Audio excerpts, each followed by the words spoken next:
स्वागत है आप सबका टारगेट इंग्लिश ऑफिशियल पे।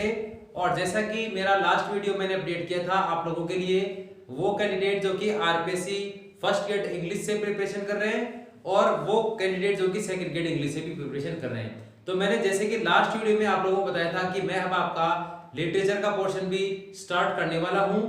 और मैंने लिटरेचर का पहले वो पोर्शन लिया है जो कि सेकंड ग्रेड और फर्स्ट ग्रेड दोनों में ही आप लोगों के लिए कॉमन है। आपके सिलेबस में पहले हम लिटरेचर के कॉमन पार्ट को पढ़ेंगे ताकि आप लोगों को अक्टूबर में जो आपका फर्स्ट ग्रेड का एग्जाम होना है तो उसमें भी लिटरेचर आपका तैयार हो, और इसके अलावा दिसंबर में आपका जो सेकंड ग्रेड का एग्जाम होना है उसके लिए भी वो लिटरेचर आपके लिए काम का हो।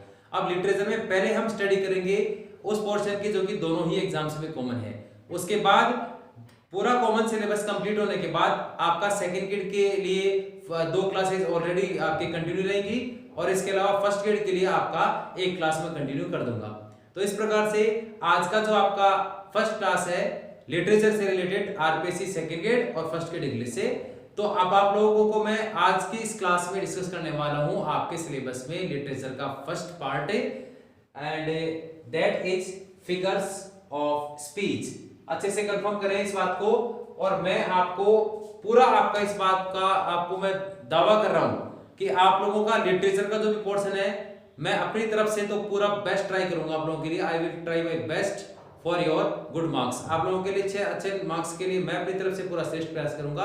आप लोग इसकी कंटिन्यू स्टडी करने के लिए चैनल पे बने रहिए और पूरा आप इसको कंप्लीट स्टडी करेंगे तो आपको डेफिनेटली फायदा मिलेगा, ये मैं आपको दावा कर रहा हूं। और आप लोग जो भी पॉइंट मैं आपको क्लियर करवाऊं उसको आप एक बार अपने स्तर पे आपकी जो भी गाइड्स या बुक्स है उन पे आप एक्सरसाइज भी करें। इसके अलावा एक इंपॉर्टेंट लास्ट बात और मैं बता दूं, फर्स्ट ग्रेड के लिए आपके लिए कौन कौन सी बुक्स आपको फायदेमंद साबित होने वाली है उसका भी वीडियो मैं आपके लिए कल अपलोड कर दूंगा। तो बढ़ते हैं आज की क्लास में। तो लिटरेचर में आपके सबसे पहले literary terms first and second grade.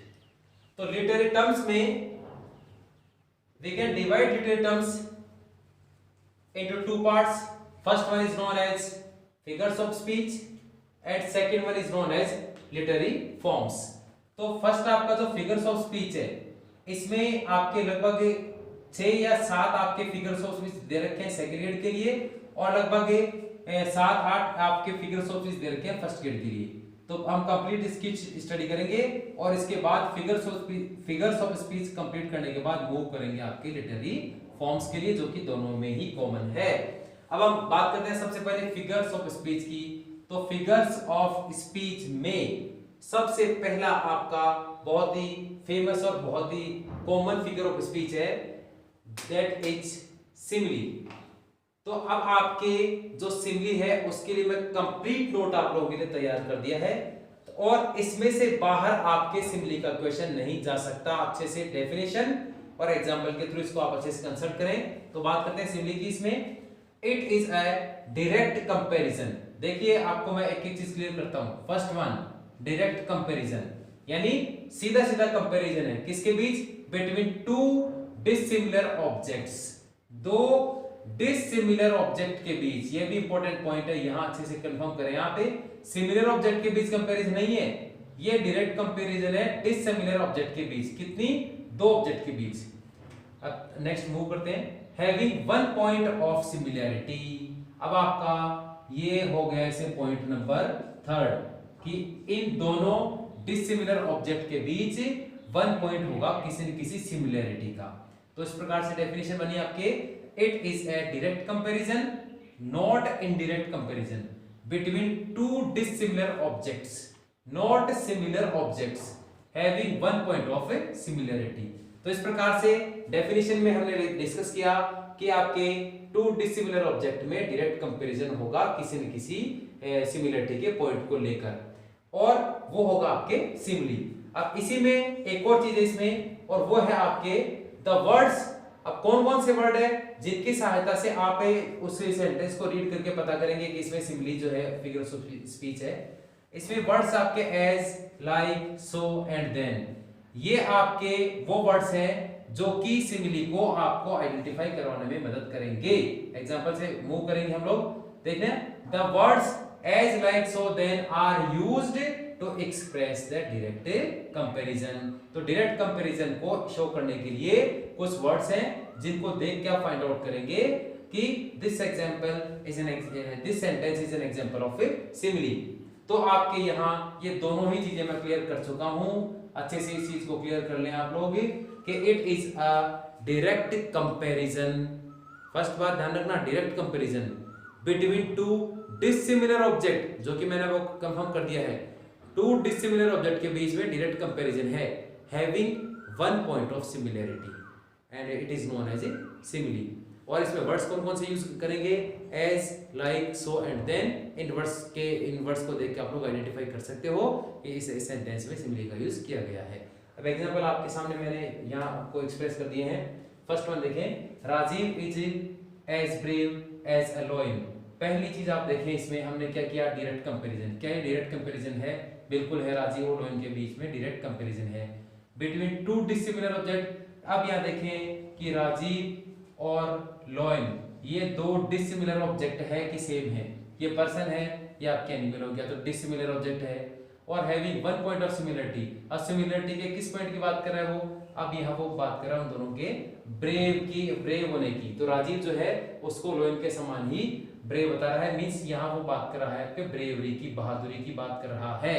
अब इसमें वर्ड कौन कौन से यूज किए इसने, as, like, so, then. Point number 4 आपके वर्ड्स का भी आप कर सकते हैं इसमें। अब यहाँ देख सकते हैं आप इसमें एज। तो फर्स्ट पॉइंट आपका direct comparison, yes. Second point dissimilar object, yes. Third point आपका ये है इसमें one point of similarity, yes. Bravery आपका इनका वन पॉइंट ऑफ सिमिलरिटी हो गया। वर्ड्स कौन कौन से यूज हैं, एज, लाइक, सो, देन। इनमें से कोई सा भी वर्ड आप क्या सकता है, तो आप देख सकते हैं यहाँ आपके 1 2 3 और इनका फोर्थ पॉइंट हो गया आपके डायरेक्ट कंपैरिजन का। तो इस प्रकार से इस एग्जांपल से आप देखें, Rajiv is as brave as a lion, कि राजीव जो है वो एक लायन के समान ही ब्रेव है। राजीव उतना ही बहादुर है जितना कि लायन। अब यहाँ ध्यान रखें अच्छे से कि दोनों ऑब्जेक्ट अलग अलग हैं, इनमें कम से कम आपके वन पॉइंट ऑफ सिमिलरिटी दे रखा है, डायरेक्ट कंपैरिजन है और साथ ही साथ इन वर्ड्स को भी इसने यूज कर रखा है यहाँ पर। It means it is an example of a simile. अब सिमिली के एग्जांपल के लिए आप इसमें अच्छे से कंफर्म कर लें। 4 पॉइंट मैंने आपको बता दिए, डेफिनेशन बता दी है और एग्जांपल से बिल्कुल क्लियर है, कोई दिक्कत आपका नहीं होना चाहिए। अब इसमें सेकंड एग्जांपल इसी प्रकार से लिखा, Rajiv sings as sweet as Shyam, कि राजीव उतना ही अच्छा गाता है जितना कि श्याम।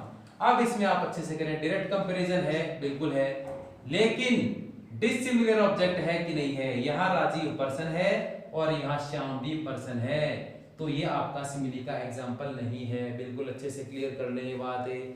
यहाँ राजीव और श्याम दोनों ही क्या है, पर्सन है, जबकि हमने आपकी इसकी डेफिनेशन में क्या क्या किया, डिसिमिलरिटी आपके टू डिसिमिलर ऑब्जेक्ट, यानी कंपैरिजन जो होगा वो किसका होगा, डिसिमिलर ऑब्जेक्ट का, जबकि यहाँ दोनों ही पर्सन है। फर्स्ट वन में आप राजीव का कंपैरिजन कर रहे थे लायन से, जबकि सेकंड में राजीव और श्याम दोनों ही पर्सन हो गए। It means it is not an example of a simile. तो ये भी आप अच्छे से क्लियर कर लें। फिर इसमें सेकंड का आप देख सकते हैं, second one, Ram is like a lion. अब इसमें भी सीधा राम का कंपैरिजन किससे कर दिया, लायन से। ये आपके वर्ड आ गए इसमें लाइक, जैसे कि हमने डिस्कस किया है, लाइक, सो, देन, ऐसे वर्ड्स आ सकते हैं, टू डिसिमिलर ऑब्जेक्ट आ सकती है। अब ये दोनों की दोनों डिसिमिलर ऑब्जेक्ट हो गया आपके और एक कॉमन वर्ड हो गया आपका, Ram is like a lion. सीधा का सीधा कंपैरिजन कर दिया। हाँ, इसमें एक चीज है, वो है पॉइंट ऑफ सिमिलरिटी। यहाँ पॉइंट ऑफ सिमिलरिटी है वो नहीं दे रखी, बट ये यहाँ अपने आप में अंडरस्टूड है, इसे भी आप क्लियर कर लें। ये भी आपका सेकंड टाइप का एग्जांपल यहाँ क्लियर हो चुका है। बढ़ते हैं नेक्स्ट वर्ड की तरफ। आपका my love is like a red red rose. My love is like a red red rose by Robert Burns. Robert Burns की एक फेमस पोइम है जिसका ये कोटेशन है, माई लव मीन्स वो अपनी जो बिलव्ड है, अपनी जो प्रेमिका है, उसका कंपैरिजन कर रहा है एक रोज से। अब यहाँ माई लव या उसकी बिलव्ड का कंपैरिजन, डायरेक्ट कंपैरिजन हो रहा है किससे, रोज से। तो 1 और 2 ये दोनों की दोनों हो गई आपके डिसिमिलर ऑब्जेक्ट। ये प्रेमिका को डिस्कशन कर रहा है इस में, और प्रेमिका का जो कंपैरिजन है वो किससे कर रहा है, रोज से। Direct comparison yes, dissimilar object yes. अब इसमें देखें यहाँ पे वो कह रहा है पॉइंट ऑफ सिमिलरिटी, यानी सिमिलरिटी का पॉइंट क्या बता रहा है, कि मेरी जो बिलव्ड है वो भी रोज के समान ही रेड है, और जो वर्ड्स है कॉमन आपके वो लाइक सो देन, इनमें से कोई सा भी हो सकता है, ये आपका है लाइक। तो ये आपके चारों पॉइंट इस एग्जांपल में आप देख सकते हो। रॉबर्ट बर्न्स की फेमस पोएम का जो कोटेशन है, इसमें भी आपको मैंने एक चीज बिल्कुल क्लियर कर दी है। और हाँ, एक चीज आपको लोगों को और बता दूं, लिटरेचर में ज्यादातर पोर्शन जो है, जो एग्जांपल्स आपका लेगा वो भी किसी न किसी फेमस पोएम के फेमस से पोएट के किसी पोएम में से ही लेगा, जिनके कोटेशन और जिनके एग्जांपल ही हम आपको डिस्कस करने वाला हूँ। ये भी अच्छे से आप क्लियर कर लें। तो ये आपका थर्ड एग्जाम्पल है, इसमें भी आपके चारों पॉइंट क्लियर हैं, इसमें भी आपको कोई दिक्कत नहीं होनी चाहिए। और fourth one and last one, my love is like ice and I to fire. My love is like ice and I to fire, ये आपका स्पेंसर का सोनेट हो गया। अब सोनेट क्या चीज है, ये सब चीजें हम आगे आपके डिस्कशन करने वाला हूं। तो स्पेंसर का जो सोनेट है उसका आपका फेमस कोटेशन है, my love is like ice and I to fire. अब माई लव, फिर से वो अपने बिलव्ड का कंपैरिजन किससे कर रहा है, वो कंपैरिजन कर रहा है आइस से। तो ये टू डिसिमिलर ऑब्जेक्ट हो गई, डायरेक्ट कंपैरिजन है। और एक और बात, इसमें वो कह रहा है एज लाइक सो, या देन में से कौन सा वर्ड है, तो आप देख सकते हैं लाइक। तो बिलव्ड का कंपैरिजन किससे हो गया, आइस से। और डायरेक्ट कंपैरिजन है, और जो आपके कॉमन वर्ड्स हैं वो भी आप देख सकते हैं, इसमें कॉमन वर्ड आ गया आपके कंपैरिजन करने के लिए, हो गया आपके लाइक। तो इस प्रकार से ये टू डिसिमिलर ऑब्जेक्ट का डायरेक्ट कंपैरिजन कर रहा है, इससे कोटेशन है। It means it is also an example of a simile in this statement. तो my love is like ice and I to fire. तो इसमें आप अच्छे से देखें, यहाँ वो फायर से कंपैरिजन नहीं कर रहा है, यहाँ अपने बिलव्ड का कंपैरिजन कर रहा है आइस से। डायरेक्ट कंपैरिजन है आपके लाइक सो देन और एज ऐसे कॉमन या कंपैरिजन वर्ड को यूज करते हुए। तो इस प्रकार से ये आपका फोर्थ स्टेटमेंट भी सीधा का सीधा एग्जांपल हो गया किसका, सिमिली का। यहाँ आप एक चीज जो है सेकंड वाले एग्जांपल में ये चीज क्लियर कर लें, यहाँ फर्स्ट ऑब्जेक्ट और सेकंड ऑब्जेक्ट दोनों सेम है, किसी प्रकार की जल्दीबाजी नहीं करनी कि इसमें एज आगे लिखा हुआ तो ये एग्जांपल हो गया सिमिली का, नहीं। अच्छे से एक बार कंसंट्रेट करें अपने आप को, बिल्कुल माइंड को रिलैक्स करके स्टडी करेंगे तो आपको बिल्कुल क्लियर हो जाएगा। तो इस प्रकार से ये चारों ही इसके एग्जांपल हैं, इनसे और इस डेफिनेशन के थ्रू मैंने आपको सिमिली समझाने का प्रयास किया है। बढ़ते हैं नेक्स्ट वन की तरफ। एंड नेक्स्ट वन है हमारा मेटाफर। फर्स्ट हमने डिस्कस किया simile and second one is known as metaphor. और डेफिनेशन से पहले यदि हिंदी के अकॉर्डिंग इसका टाइटल अगर हम डिसाइड करें तो आपका हो गया ये, जो आप अलंकार पढ़ते हैं हिंदी में, फिगर्स ऑफ स्पीच हो गया आपका इंग्लिश में। तो अभी आपने डिस्कस किया सिमिली, जिसको आप हिंदी में पढ़ते हो उपमा अलंकार। अब आपका क्या मेटाफर, आपका हिंदी में आप पढ़ते हो रूपक अलंकार। तो आपका जो अलंकार है वो इंग्लिश में क्या है, फिगर्स ऑफ स्पीच। अभी आपने सिमिली किया, अभी मेटाफर करेंगे। तो सिमिली आपका उपमा और मेटाफर आपका आगे रूपक अलंकार, अगर आप बात करें हिंदी के अकॉर्डिंग। अब यहाँ सेकंड वन आपका मेटाफर। अब डेफिनेशन और एग्जांपल से बिल्कुल शानदार तरीके से समझेंगे इसको। An indirect comparison. अब पहली चीज तो यहाँ क्लियर हो रही है आपके, अगर हम बात करें सिमिली में, तो सिमिली में क्या था, सिमिली में था डायरेक्ट कंपैरिजन, जबकि यहाँ क्या है, इनडायरेक्ट कंपैरिजन। करूं तो आप अच्छे से देख लें एक बात को कि इनडायरेक्ट जो है इसको आप इम्प्लिसिट, इम्प्लाइड और कंप्रेस्ड फिर से डिस्कस कर लें। Indirect word can be replaced by implicit, implied और कंप्रेस्ड, जिनका आप कह सकते हो बिल्कुल शॉर्ट या संकुचित आप कह सकते हो जिसको, ठीक है, वो हो गया आपका indirect comparison between two dissimilar objects. अब आप जाएं सीधा सिमिली पे। सिमिली में भी क्या था, कंपैरिजन था, और वो भी टू डिसिमिलर ऑब्जेक्ट में ही था। यानी कि सिमिलरिटी की बात करें तो सिमिली और मेटाफर में सिमिलरिटी क्या, सिमिली और मेटाफर में अगर सिमिलरिटी की बात करें तो उसमें भी क्या था, कंपैरिजन था आपके डिसिमिलर ऑब्जेक्ट का, और मेटाफर में भी आपका कंपैरिजन हो गया डिसिमिलर ऑब्जेक्ट का ही। लेकिन वहां कंपैरिजन क्या था, डायरेक्ट कंपैरिजन। यहाँ क्या है आपके इनडायरेक्ट, इम्प्लाइड, कंप्रेस्ड कंपैरिजन। अब ये हो गया आपके next one, the words as like so then are not used. ये भी इसमें एक इंपॉर्टेंट बात है। आप देखें इसमें सिमिली से कंपेयर करेंगे तो सिमिली में अपने एज, लाइक, सो, देन ये सब चीजें आपने यूज करी थी सेंटेंस में, और उनको देखते हम फाइंड आउट कर सकते थे। ये सिमिली के एग्जांपल है। फर्स्ट वन आपका देखिए, इसमें first example Ram is a lion. अब यहाँ ये देखिए सबसे पहले डिसिमिलर ऑब्जेक्ट है जी, बिल्कुल यहाँ डिसिमिलर ऑब्जेक्ट है राम और लॉयन। अब यहाँ आप देखें एज लाइक सो देन, क्या ऐसे वर्ड्स यूज किए हुए हैं? नहीं, यहाँ एज लाइक सो देन ऐसा कोई भी वर्ड नहीं है। इट मींस ये आपका एग्जांपल हो गया किसका? एम फॉर ए मेटाफर का। अब एक आप वापस अपने माइंड को रिवाइज करें। सिमिली में आपने एक एग्जांपल और क्या था? मैंने कहा उसमें हमने लिखा था Ram is like a lion, उसमें लाइक वर्ड था। अगर लाइक वर्ड है इट मींस वो किसका एग्जांपल हुआ? सिमिली का। और यदि लाइक वर्ड नहीं यहाँ इट मींस किसका एग्जांपल हुआ? मेटाफर का। उसमें भी क्या था? उसमें भी टू डिसिमिलर ऑब्जेक्ट थी और इसमें भी टू डिसिमिलर ऑब्जेक्ट ही है। लेकिन ये जो इसका कंपैरिजन है ये इनडायरेक्ट यानी इम्प्लिसिटी, इंप्लाइड और कंप्रेस्ड मतलब संकुचित, उससे छोटा रूप हो गया। संकुचित कर दिया मतलब इसको उसके वर्ड्स को हटाकर और ये उसका शॉर्ट फॉर्म यहाँ लिख दिया गया है। इसको कंप्रेस कर दिया गया है। यानी इसको शॉर्ट कैसे किया? उस वाले में आप देखिए उसमें लाइक वर्ड था यानी एक वर्ड इसमें उसमें ज्यादा था, और यदि बात की जाए इसकी तो इसमें एक वर्ड हो गया कम, तो इसको कंप्रेस कर दिया, संकुचित कर दिया। और यहाँ एज लाइक सो देन ऐसे वर्ड नहीं है। इट मींस ये आपका एग्जांपल होगा किसका? मेटाफर का। तो अब मूव करते हैं सेकंड वन की तरफ। Love is poison. अब लव और पॉइजन टू डिसिमिलर आपके डिसिमिलर ऑब्जेक्ट हो गए, इनका कंपैरिजन है। लेकिन ये कंपैरिजन किसके बिना है? Without the words like as so then ऐसे वर्ड्स के बगैर यहाँ कंपैरिजन है। मींस इसको क्या कर दिया? इसको कंप्रेस कर दिया, संकुचित कर दिया। यदि मैं यहाँ लिखूं like is love is like poison, यदि मैं लाइक वर्ड इसमें और ऐड कर दूं तो ये किसका एग्जांपल हो जाएगा? ये हो जाएगा सिमिली का। और इसको कंप्रेस करने के लिए लाइक वर्ड हमने हटा दिया, तो ये एग्जांपल हो गया आपके मेटाफर का। इसी प्रकार से देखें थर्ड वन की तरफ आप life is a dream. Life को कंपेयर किससे कर रहे हैं? ड्रीम से।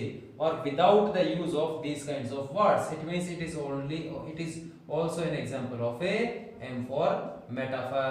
और फिर लास्ट वन आपका फोर्थ एग्जांपल है a camel is the ship of desert. अब जो है कैमल का कंपैरिजन किससे कर रहा है? डेजर्ट से कंपैरिजन कर रहा है कैमल का। मींस डिसिमिलर ऑब्जेक्ट है, बिल्कुल डिसिमिलर ऑब्जेक्ट है, लेकिन यहाँ कंपैरिजन तो कर रहा है, लेकिन एक कंपैरिजन क्या हुआ? इनडायरेक्ट, इंप्लिसिट और कंप्रेस्ड है, यानी इन वर्ड्स का यूज इस एग्जांपल में नहीं है, यानी इसको शॉर्ट कर रखा है, कंप्रेस कर रखा है।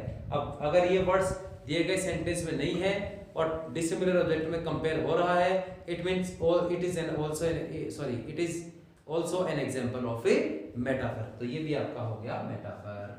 तो यहाँ आप सिमिलर की जब स्टडी करें तो उसको कंपेयर करें मेटाफर से कि कौन कौन सी चीज इसमें सिमिलर है और कौन कौन सी इसमें डिसिमिलरिटी की बातें हैं। उन दोनों चीजों की स्टडी करते हुए आप कंपेयर करेंगे सिमिलर और मेटाफर को, तो आपको किसी प्रकार की कोई परेशानी नहीं होने वाली।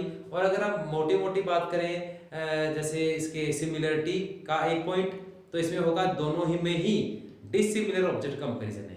और यदि बात करें आपके इसके अपोजिट पॉइंट की बात करें तो सिमिली आपके लाइक सो एज देन ऐसे वर्ड्स को यूज कर रही है, जबकि मेटाफर में इन वर्ड्स का यूज नहीं है। ये बिल्कुल सिंपल सी चीज है जिसको देख के आप फाइंड आउट कर सकते हो कि it is an example of simile और मेटाफर। अब लास्ट आपका इसमें इंपॉर्टेंट नोट है, every simile can be converted into A metaphor and vice versa. यानी सिमिली को आप मेटाफर में और मेटाफर को आप सिमिली में कन्वर्ट कर सकते हो। जैसे यहाँ मेटाफर का एग्जांपल है, जैसे ही आप लाइक ऐड करोगे वी किस में कन्वर्ट हो जाएगा? सिमिली में, और लाइक को हटा दें किस में कन्वर्ट हो गया? मेटाफर में। तो ये नोट एक छोटा सा हल्का सा आप इसमें एक्स्ट्रा इंफॉर्मेशन भी और अपने माइंड में ऐड कर लें कि सिमिली और मेटाफर इन दोनों को एक दूसरे में कन्वर्ट किया जा सकता है। Means simile can be converted into metaphor and vice versa, यानी मेटाफर को भी आप सिमिली में कन्वर्ट कर सकते हो। तो ये आज का था हमारा सिमिली और मेटाफर का कंसेप्ट। इसमें मैं दावा कर रहा हूं आपको कि इसमें किसी प्रकार की कोई परेशानी नहीं हो सकती अगर आपने कंप्लीट क्लास ली है तो। फिर मैं अगली क्लास में आप लोगों को लेकर आऊंगा आपके, इसके बाद आपका जो फिगर ऑफ स्पीच है उस पर चर्चा करेंगे और फिर बाकी इसी प्रकार से हमारी क्लासेस कंटिन्यू रहेंगी। तो मिलते हैं अगली क्लास में विद्यार्थियों, तब तक के लिए टेक केयर।